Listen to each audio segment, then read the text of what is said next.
What happens when a man in a wheelchair becomes the target of a gang in a small-town parking lot? You won't believe how one quiet phone call flips everything in the most surprising way. The late afternoon sun stretched long shadows across the parking lot of Jerry's roadside diner in Lincoln, Nebraska. It was the kind of place locals came to sip coffee and chat, and where truckers stopped to grab a quick meal before heading back on the road. The soft sounds of talking and clinking dishes floated through the open diner windows. But outside, things were about to take a sharp turn. A man in his mid-40s rolled into the parking lot in a sleek black wheelchair. His name was Leon. He wore a clean button-down shirt and worn-out jeans, and he moved with quiet strength. His eyes stayed forward as he made his way to the diner. Leon had just finished running errands and came by for a late lunch, unaware he was about to attract the wrong kind of attention. Across the lot, 5 bikers leaned on their motorcycles, laughing loudly. One of them nudged another and nodded toward Leon. He was the kind of person people noticed, even when he wasn't trying. His dark skin and wheelchair made him stand out in their world. "Hey, Rollin' Thunder!" one of them yelled, his voice sharp like a bad joke. The others laughed, their tone harsh and mocking. Leon didn't react. He kept moving toward the diner, calm and focused, not giving them the satisfaction of a response. But the bikers weren't done. One of them stepped away from his bike, smirking, and started walking toward Leon. The rest followed, their boots crunching on the gravel. Leon slowed down. He could sense the group getting closer. Just outside the diner's entrance, he paused, his hand resting lightly on his wheel rim. The leader, a big guy in a leather vest with a patch that said "Outlaw Rebels," stepped closer. His smile was anything but friendly. "Hey there, buddy," he said with fake friendliness. "Where's the fire? Or just out for a little ride?" Laughter exploded behind him. Leon turned his head slightly, meeting the man's stare with calm strength.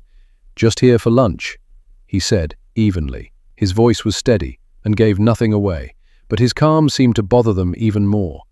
Another biker, younger and skinny with tattoos running up his arms, mocked him. "What's wrong, man? You gonna run us over or what?" He moved his hands like he was pushing wheels, earning more cruel laughter. Leon didn't answer. He shifted slightly, ready to move past them. He clearly didn't want to play their game. But one of the bikers stepped in front of him, blocking his path. "Not so fast," the leader said. His grin faded, and his voice turned cold. "We're just messing around, no need to be rude." The air grew heavy. A few people inside the diner looked out the windows but didn't dare step outside. Leon looked at the man blocking him, then at the others, who had formed a loose half-circle around him. Still, he showed no fear. "I don't want any trouble," Leon said, clearly.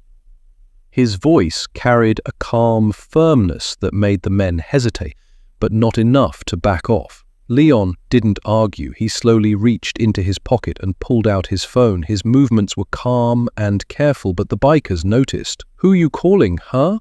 the leader snapped. "Cops, they ain't gonna do much out here." Leon didn't flinch. He dialed a number, brought the phone to his ear, and quietly said a few words. Then he hung up.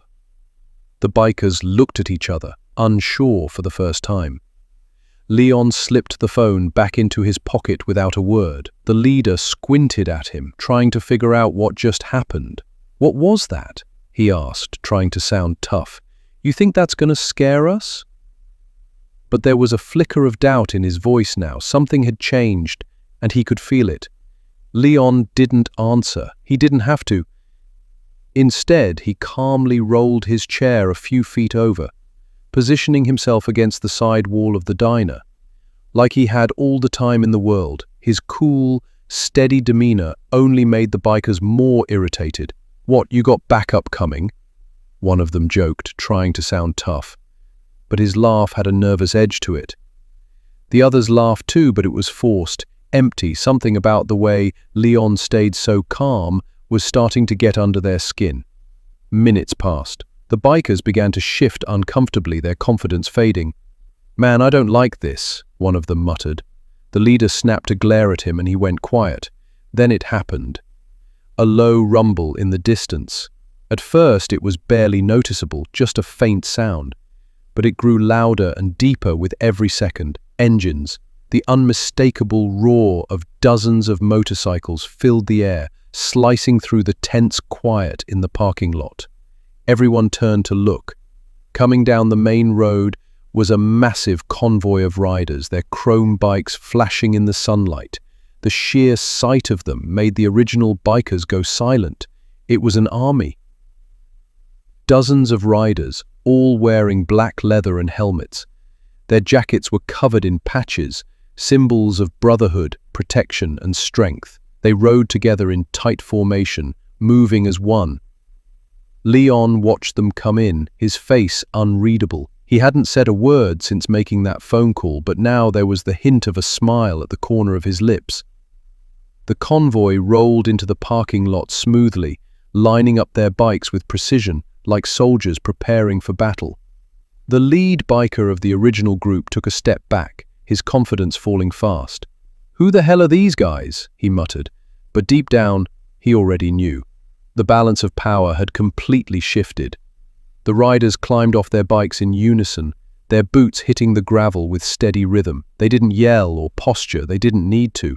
Their presence alone said everything. Each one of them moved with quiet strength. Their leather jackets bore a single bold patch, "Guardians of the Road." The leader of the group, a tall man with a silver beard and sharp eyes, stepped forward. He looked around the scene, his eyes quickly landing on Leon. "You good, brother?" he asked, his voice calm but solid. Leon nodded. His face remained cool, collected. "I am now," he said. The silver-bearded man turned his eyes to the bikers who had been picking on Leon.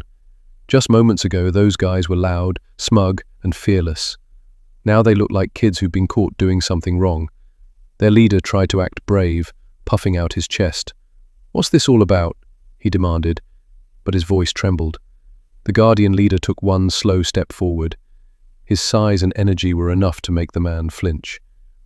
"This is about respect," he said, his tone flat but powerful, "something you clearly don't understand."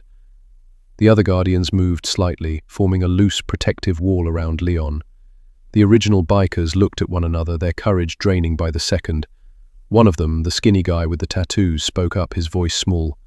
"Hey, we didn't mean nothing by it. Just messing around, that's all." But the Guardian leader wasn't buying it. He folded his arms and said flatly, "Messing around? Harassing a man in a wheelchair isn't messing around. That's cowardice." His words landed hard. For the first time, the original bikers didn't have anything to say. The silence that followed was sharp and heavy. It was broken only by the soft creak of the diner door opening as a few curious customers peeked outside to see what was happening. The leader of the original bikers swallowed hard. His earlier smug grin was long gone. He looked at his crew for support, but none of them met his eyes. They were looking away, uncertain. The Guardians didn't move, didn't speak. Their silence said more than words ever could. Then Leon broke the silence. His voice was calm but sharp, slicing through the tension. "You thought I was alone, didn't you?" He paused, letting that settle. "That's the problem with people like you. You only go after those you think can't fight back."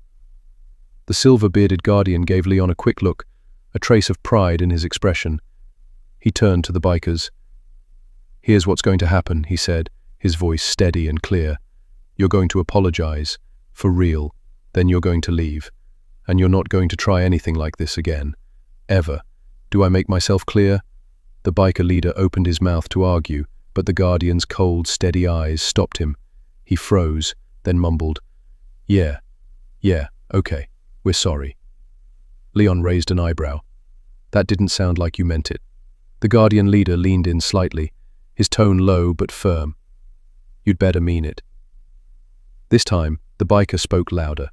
"We're sorry," he said again, glancing at Leon, then quickly dropping his eyes to the ground.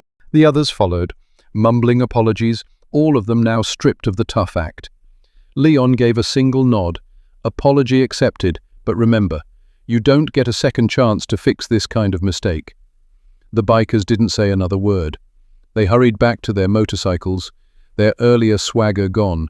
Now they were just trying to get away. The Guardians didn't move. They watched in silence until the group sped off down the road, humiliated and defeated. The parking lot fell quiet again. The tension faded. Leon turned to the silver-bearded man and reached out his hand. "Thank you," he said simply. The man took his hand firmly. "Any time, brother. You're not alone. Remember that." The Guardians began climbing back on their bikes. The engines roared to life, but this time the sound wasn't scary. It was powerful, a reminder of unity, of protection, of family. As the last rider rolled out of the lot, Leon took a deep breath, finally letting go of the weight he'd carried. He could still hear the fading sound of the motorcycles. But now, it brought a sense of victory. Inside the diner, where people had been watching quietly, there was now a buzz of energy. They returned to their meals, whispering, glancing out the windows where the confrontation had unfolded. Leon rolled toward the entrance, unhurried. This wasn't the first time he'd faced something like this. It likely wouldn't be the last. But once again, he had stood his ground. As he entered, a waitress with short blonde hair gave him a gentle smile. "Everything okay out there?" she asked, her eyes quickly scanning him to make sure he was all right. Leon smiled back, warm and relaxed. "Yeah," he said, "everything's fine now. Just a little misunderstanding." She raised an eyebrow but didn't press him. "Good to hear. The usual?" Leon nodded as he rolled to his regular booth, "Please." He sat down, reflecting on what had just happened. Those bikers thought they could intimidate him, thought they could bully him because he was in a wheelchair. What they didn't realize was, Leon wasn't alone. He was part of something bigger, a community that had his back when it really mattered. The Guardian leader had been right. It wasn't just about saying sorry. It was about the message that people standing together can stop injustice in its tracks. Even when you're alone in the moment, you can still stand tall, and sometimes that's enough to spark change. Leon had done that. He hadn't fought back with anger or threats, just quiet strength and truth. It was a lesson, not just for the bikers, but for everyone who watched. Real strength isn't about muscles or intimidation. It's about knowing who you are and never backing down from it. No one, no matter their background, their body, or their situation, should ever be underestimated. And in the end, kindness and respect will always beat fear and cruelty. The waitress returned with a fresh cup of coffee. Leon took a sip, feeling the warmth spread through him. For the first time that day, he felt at peace. He hadn't won because of a fight. He'd won because he stayed true to himself. And by doing that, he reminded others to do the same.